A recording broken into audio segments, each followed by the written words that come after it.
over and plug this in, change it to edit mode, you have your start and stop, change it to edit mode, fix it, hit start again, and your Hadron Collider is back on.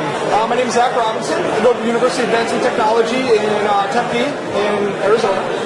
I'm an art major, but I'm working with all my programmers. And what do you have here? It's called clippings for the keyboard, and it's a copy and paste function. And I got a presentation here, and I can run you through in about 90 seconds. So it's clippings for the keyboard, and so we want to know what it's all about. It's a copy and paste function. Works like any other copy and paste. You select what you want to keep, Control-C will copy it. It brings it down to your keyboard, stores it here. It has the potential to store unlimited amounts based on the amount of data you want to allocate to it. You can scroll back and forth between your different stored clips, and then when you click it, it queues it up to be ready to paste it wherever you want by using Control-V.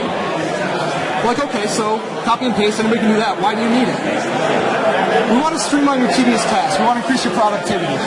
Say you're a teacher at a school. You can store all your multiple responses that you have. You're not going to want to write up every single email, so you say, okay, this is a great paper, or this is a terrible paper. So you queue up your great job, predefined response. You select the icon, you go to your email, you click and you paste it in, and you got your basic email to send back. Well, my name is Mauro Piquiliani.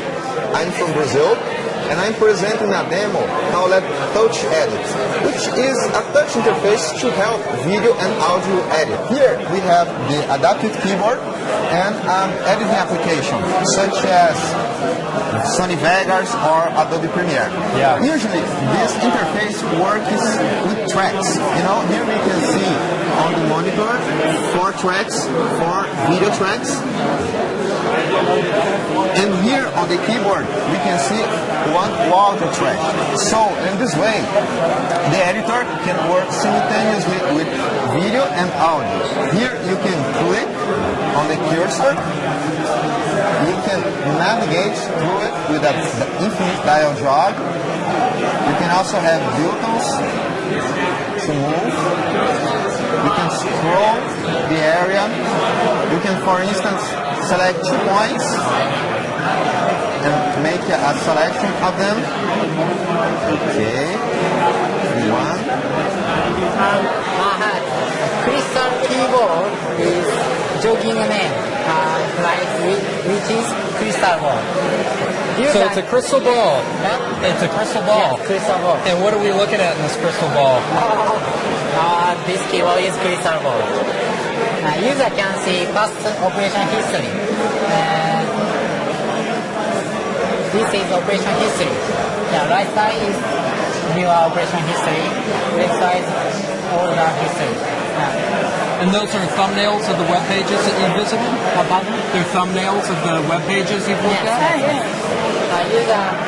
User want to get past history. Type this button. Switch to that window. Very cool.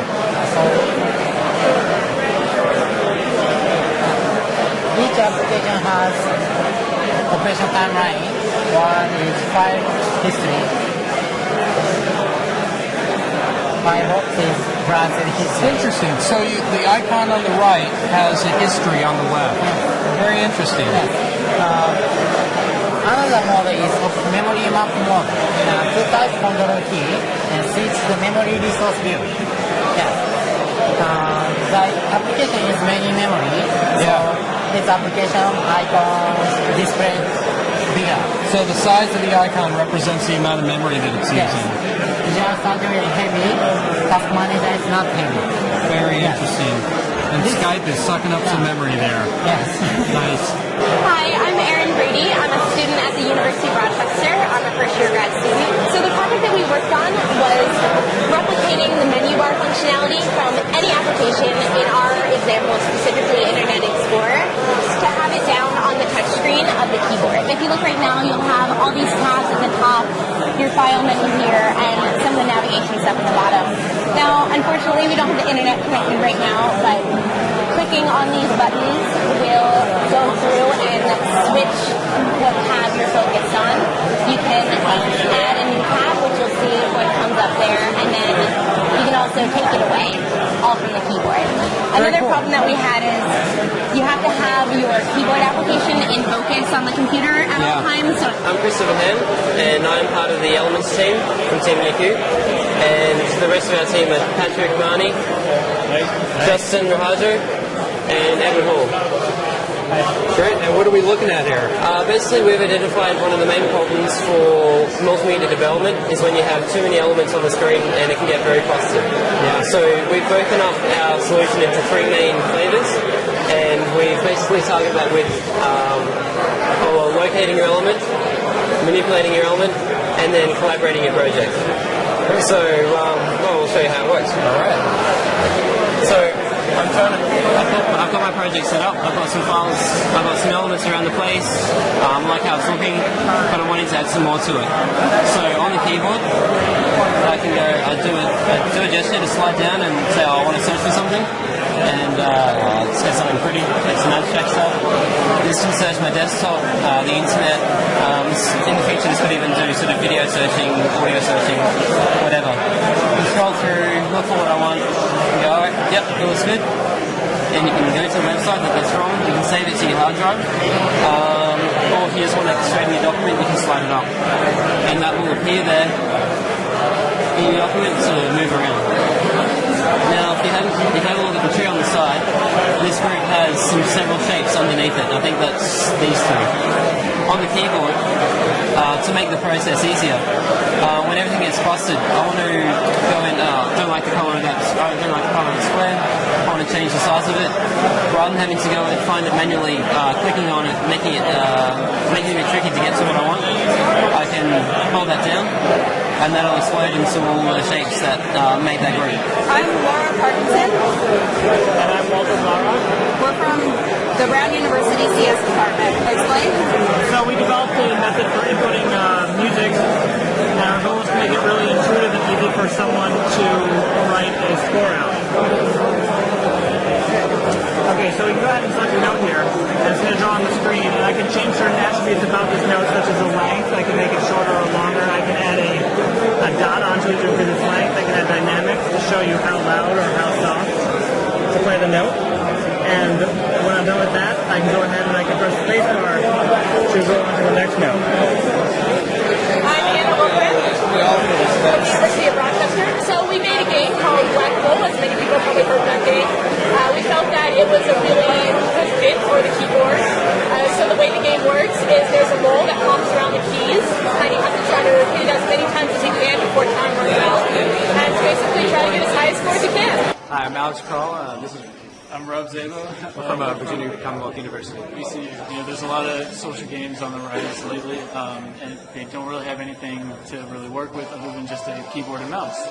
So with this new adaptive keyboard, we have a couple of extra things we can do with this just to help immersion and get the player into the game for that extra 20 minutes they're playing. What we have is the keyboard, or the table extends off onto the keyboard. So when the player looks down, it's almost what he'd see on a normal blackjack board. And right now I'm in the middle of a hand. Looks like he's got a 2. I've got a 6, 7, and 8. I'm gonna go ahead and hit one more time and see what happens. All the gestures in this game are mimicked off a real blackjack gesture. So to hit, just a double tap on anywhere on the table, just like in real blackjack. We're at 17 right now. Let's go ahead and stay. Same as in a regular blackjack, you just make a swipe over your cards. We had to push so the dealer won that time. My name is William Miao, and I'm from RPA. The idea of this project is to utilize the Microsoft keyboard to have a different user interface of what we're inputting. So instead of using the usual keyboard like typing, you can lean back and type because all the different keys on the keyboard have different displays, so you can easily retrieve different things and type it differently. And the goal of this project is to display the content a little bit differently so that people see the content a little bit differently to generate more ideas. Okay, I'm Narayan and I'm from Georgia, and we have this project called Pixie, Picture, Express and Communicate, which we have developed on the Microsoft Adaptive Keyboard for the UIC competition. What Pixie does is, it's actually a tool that helps children in the autism spectrum help communicate and express themselves better. So the idea being that you can see images here which are which are related to the child's context. So now there's a strong hypothesis that children in the autism spectrum can think in images. We want to leverage this ability for them to communicate and express themselves better. So the child can select a context. Say she wants to talk about home, and she can select a context. And then she can talk about whether she wants to talk about people. So you can see people, images of her parents, caregivers, and friends here. Then you can see images of actions or emotions here, and then images of objects here. So if she wants to say something like, "I'm angry with my dog," all she needs to do is press the angry icon, and then press the dog icon, and then press her own image, and click enter. I'm Stephen Eastrup II. I'm from the University of Tennessee. What we've got here is our keyboard tutor. It's a small part of a bigger program that we've been working on. It's to teach children to type. The idea is you can see the words come up here.